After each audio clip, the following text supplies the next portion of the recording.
Salut à toi, nouvelle vidéo aujourd'hui. Je vais te faire un tutoriel pas à pas sur le métamodèle.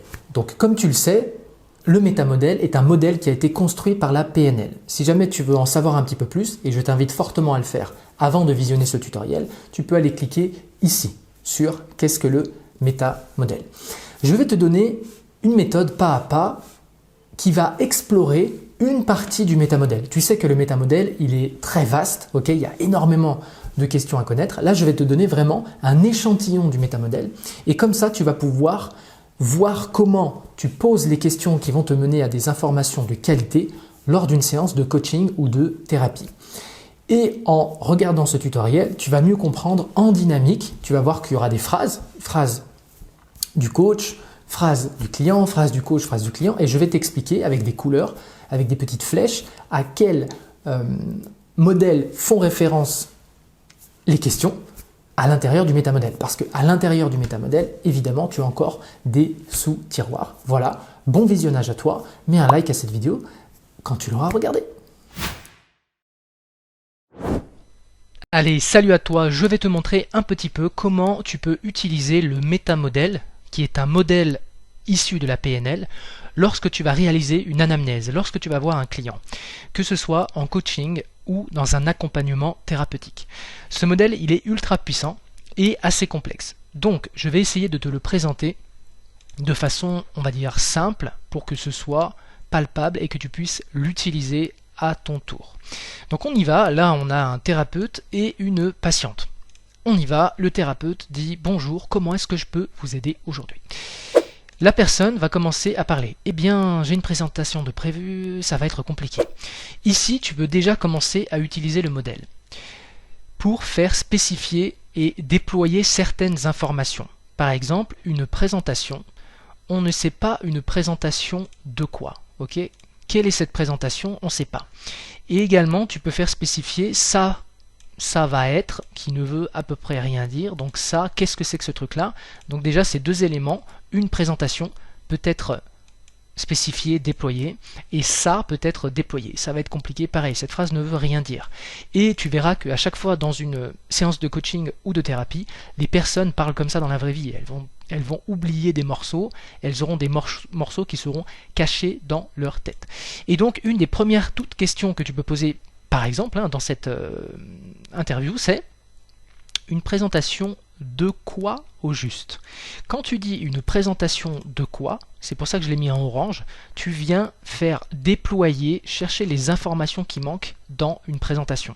On ne sait pas si c'est une présentation en entreprise, on ne sait pas si c'est une présentation dans une école, tu sais pas, en fait tu ne sais rien du tout, et donc un des buts principaux du modèle est de faire déployer la pensée de l'autre pour que tu puisses y voir clair, pour que tu puisses te faire un film animé de la situation en question, et pour l'instant on n'a rien du tout.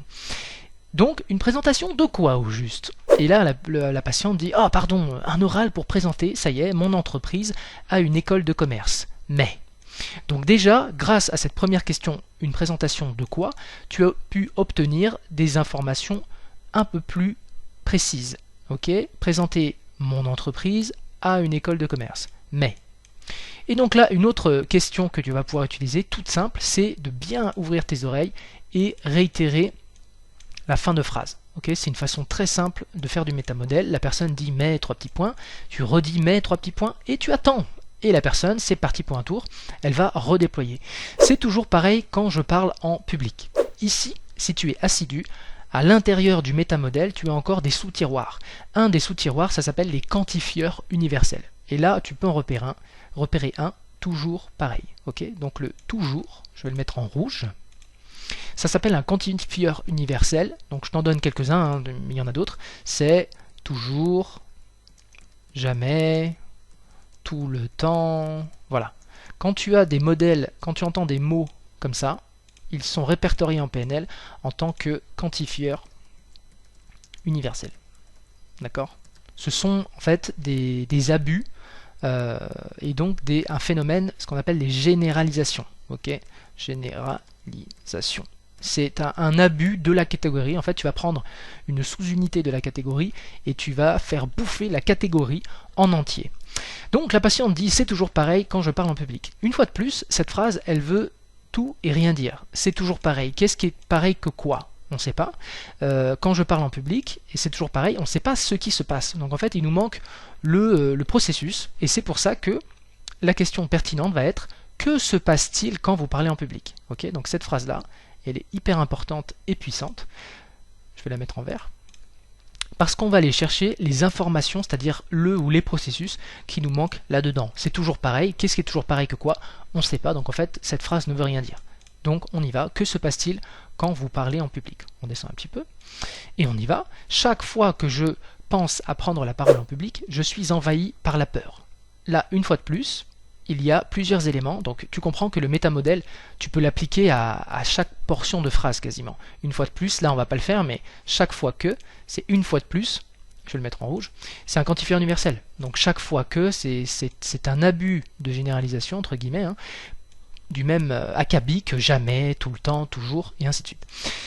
Chaque fois que je pense à prendre la parole en public, je suis envahi par la peur. Une fois de plus, ça, par la peur, on peut aller gratter des informations. Donc je vais le mettre en orange une fois de plus, par la peur, et c'est reparti. Le thérapeute ici va dire la peur de quoi? Et c'est reparti pour un tour. Ce fameux de quoi, que je vais mettre aussi en orange, vient faire spécifier. C'est la peur de quelque chose. Okay, et on y va, la patiente va compléter la peur du jugement. Ça y est. Donc on y va, la personne commence à nous apporter des informations. Et là, on peut réappliquer le modèle, une fois de plus, en juste faisant écho à l'autre. En fait, si tu ouvres bien grand tes oreilles et que tu utilises le même vocabulaire, le même champ lexical, en rebondissant sur les mêmes mots, en général, ça fait du très bon métamodèle. Alors évidemment, tu peux te perdre en route, mais c'est une des méthodes simples, c'est tu reprends, tu rebondis en utilisant. Et là, tu refais déployer la peur du jugement, c'est-à-dire...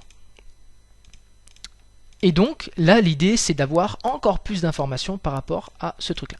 Eh bien, j'ai l'impression qu'ils me trouveront ennuyeuse ou qu'ils critiqueront ce que je dis. Super, donc là, ça y est, on a encore récupéré des nouvelles informations.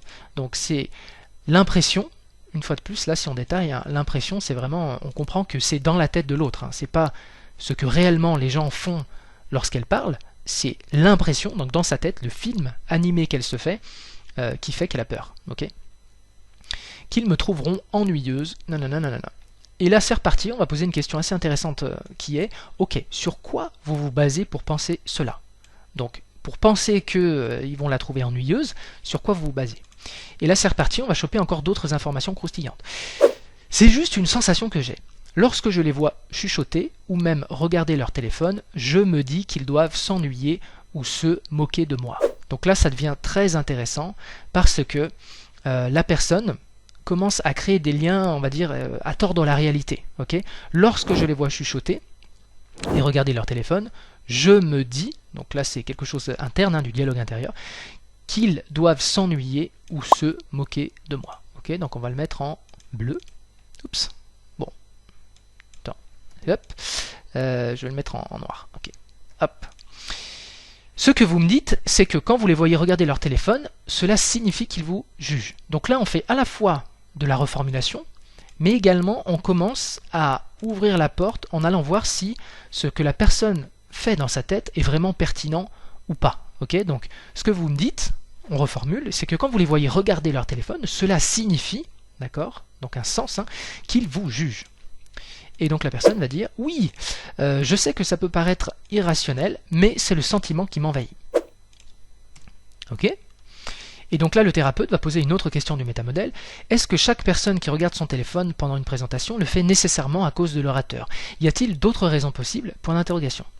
Là, ce qu'on est en train de faire, c'est, je vais le mettre ici, hein, c'est casser le lien de cause à effet.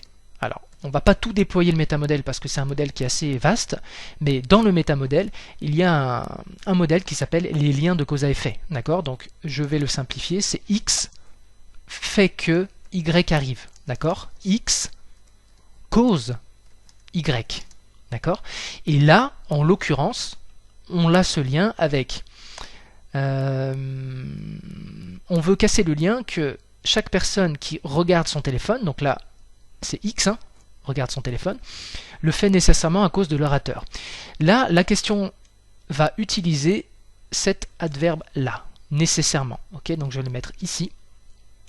Cette question va appuyer le mot nécessairement. En fait, on veut casser ce lien-là. X fait que Y. Donc là, en l'occurrence, X, c'est regarder, c'est quand les gens s'ennuient. Ok. Je vais mettre l'orateur s'ennuie, flèche, l'orateur, le spectateur, pardon, spectateur regarde son téléphone. Ok. Et donc là, à l'intérieur du cerveau de la personne, il y a un espèce de lien qui ressemble à ça. Ok. Lorsque l'orateur s'ennuie, le spectateur regarde son téléphone. Sauf que c'est un lien, on va dire, pseudologique qu'on veut casser à l'aide du métamodèle. Donc en fait, on va dire, est-ce que chaque personne qui regarde son téléphone pendant une présentation le fait nécessairement à cause de l'orateur? Sous-entendu, est-ce qu'il n'y a pas d'autres raisons? Par exemple, quelqu'un qui attend un coup de fil important, quelqu'un qui a un enfant ou un parent malade, est-ce qu'il ne serait pas tenté de regarder son téléphone? Et on continue.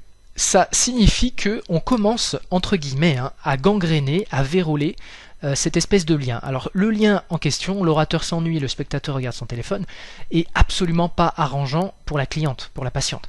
Donc on veut commencer à semer le doute là-dedans. Donc on l'a fait dans un premier temps avec, est-ce que chaque personne qui regarde son téléphone le fait nécessairement à cause de l'orateur? Est-ce qu'il n'y aurait pas d'autres raisons possibles? Et donc là la personne va répondre, je suppose que les gens pourraient avoir d'autres raisons. Ok, ça y est, donc elle ouvre le spectre des possibilités, comme des urgences ou des choses à gérer. Ok, donc là, en fait, ce qu'on est en train de faire, je vais l'écrire juste en dessous, c'est un peu un truc comme ça. D'un coup, on crée une nouvelle possibilité, par exemple Y flèche Z, qui serait Y si le spectateur attend une mauvaise nouvelle, alors il regarde son téléphone par anxiété. Ok? D'accord? Mauvaise nouvelle. Ok. Donc là, ça y est. On a créé un nouveau truc où anxiété, flèche, regarde téléphone. Et une fois qu'on a fait ça, on a commencé à créer une nouvelle possibilité. On est en train de dire, mais sans lui dire directement, qu'il peut y avoir plein de raisons pour lesquelles les personnes regardent leur téléphone. Évidemment, l'aspect ennui rentre en compte, hein, on est bien d'accord, mais on commence à ouvrir le spectre en lui disant, ok, mais en fait, est-ce qu'il n'y aurait pas d'autres raisons? Donc des choses à gérer, comme des urgences ou des choses à gérer. Okay, donc quelqu'un qui serait, je sais pas, un chef d'entreprise, peut-être qu'il aurait des choses à gérer, donc ce serait une deuxième possibilité. Ok, donc choses à gérer, deuxième possibilité. Et première possibilité, une personne anxieuse qui regarderait son téléphone. Et donc là, on commence à déconstruire le lien entre la personne qui regarde son téléphone et l'ennui. D'accord? Et on continue. Et quand vous voyez les gens chuchoter, savez-vous exactement ce qu'ils disent ou à quoi ils pensent? Là, on va commencer à aller dans un autre modèle, okay, qui est la lecture de pensée. D'accord? Qu'est-ce que c'est que ce truc-là? Lecture de pensée. La lecture de pensée, c'est cette faculté incroyable que les êtres humains croient qu'ils peuvent lire les pensées des autres. Okay, donc là, on l'avait au départ. Je reprends. C'est juste une sensation que j'ai lorsque je les vois chuchoter ou même regarder. Je me dis qu'ils doivent s'ennuyer ou se moquer de moi. D'accord? Donc on reprend. Quand la personne les voit chuchoter, elle se dit qu'ils doivent se moquer d'elle. Et ça, c'est un modèle qui s'appelle la lecture de pensée, parce que au fond, elle n'en sait rien du tout. Ceux qui sont en train de penser, elle n'a pas accès à la pensée des gens. Et donc en fait, c'est un film, une fois de plus, qu'elle se crée dans son esprit. Et on va aller commencer à questionner, commencer à semer du doute par rapport à ça. Genre, une fois de plus, il chuchote, mais est-ce que ce serait pas pour une autre raison? Évidemment que ça peut être lié à l'ennui ou au jugement, mais peut-être que, j'en sais rien, sur, je sais pas, 100 personnes dans l'auditoire, peut-être qu'il n'y en a qu'une qui juge, ok? Et peut-être que les 99 autres sont cool. Et donc, une fois de plus, on va appliquer le modèle en posant cette question précise. Et quand vous voyez les gens chuchoter, comment savez-vous exactement ce qu'ils disent ou ce à quoi ils pensent? Et là, on y va. Une fois de plus, c'est une question avec un point d'interrogation, une interrogative. Et la patiente va dire, en réalité, je ne le sais pas. C'est juste cette voix intérieure qui me dit qu'il parle de moi dans mon discours. Alors, évidemment, c'est pas en 2-3 questions de métamodèle que le problème va exploser.